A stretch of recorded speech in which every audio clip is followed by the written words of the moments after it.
আসসালামু আলাইকুম। আশা করি সবাই ভালো আছেন। আজকে আমি আপনাদের সাথে আলোচনা করব পর্তুগালের বাস্তবতা নিয়ে।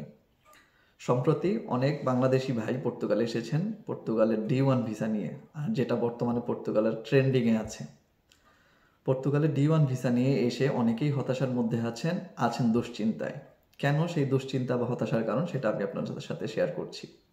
বর্তমানে পর্তুগালের একটি D1 ভিসা নিয়ে বাংলাদেশ থেকে কোনো বাংলাদেশে যদি আসতে চায় তাহলে তাকে মিনিমাম 15 লক্ষ থেকে 25 লাখ টাকার মধ্যে, এক একজন এক এক রকম হয়ে থাকে, এটা আপনারা বুঝে নেবেন।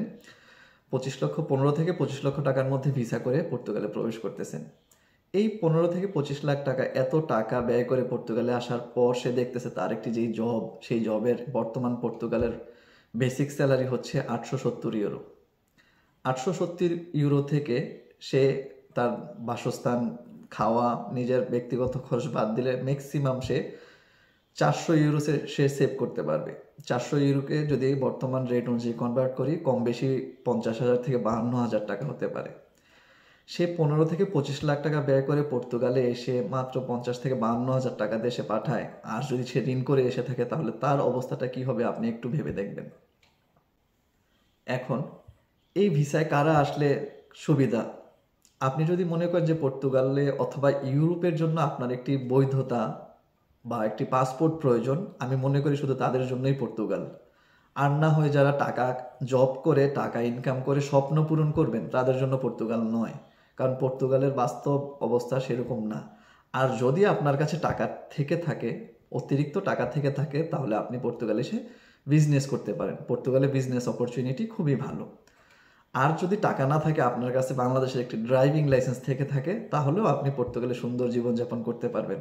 কারণ পর্তুগালে বাংলাদেশের ড্রাইভিং লাইসেন্স চেঞ্জ করে আপনি একটি গাড়ি ভাড়ায় অথবা নিজে কিনেও চালালে আপনার খুব সুন্দর জীবনযাপন করতে পারবেন। যদি এই টাকাও আপনার কাছে না থাকে, ড্রাইভিং লাইসেন্সও আপনার কাছে না থাকে, তাহলে আমি পরামর্শ দিব পর্তুগাল আপনার জন্য নয়। কারণ এত টাকা ব্যয় করে পর্তুগালে আপনি এসে সার্ভাইভ করতে পারবেন না, হতাশার সাগরে ভাসবেন।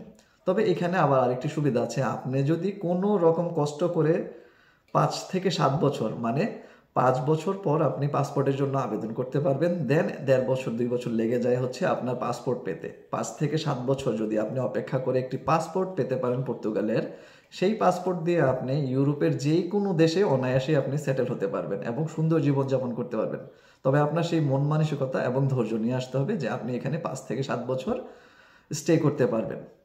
তো পর্তুগালে আসার আগে অবশ্যই আপনারা ভেবেচিন্তে সিদ্ধান্ত নেবেন। আর আমি যেই কথাগুলো বলছি, যদি আপনার পর্যাপ্ত টাকা থাকে, যদি একটা ড্রাইভিং লাইসেন্স থাকে সেটাও ভালো। যদি আপনার শুধু একটা বৈধতা বা একটা পাসপোর্ট প্রয়োজন হয় সেটাও ভালো। কিন্তু চাকরি করার উদ্দেশ্যে পর্তুগালে এসে আপনি হতাশায় ভুগবেন না। তো সবার জন্য শুভকামনা রইল। আশা করি আপনারা চিন্তা ভাবনা করে সিদ্ধান্ত নেবেন। ধন্যবাদ সবাইকে। আসসালামু আলাইকুম।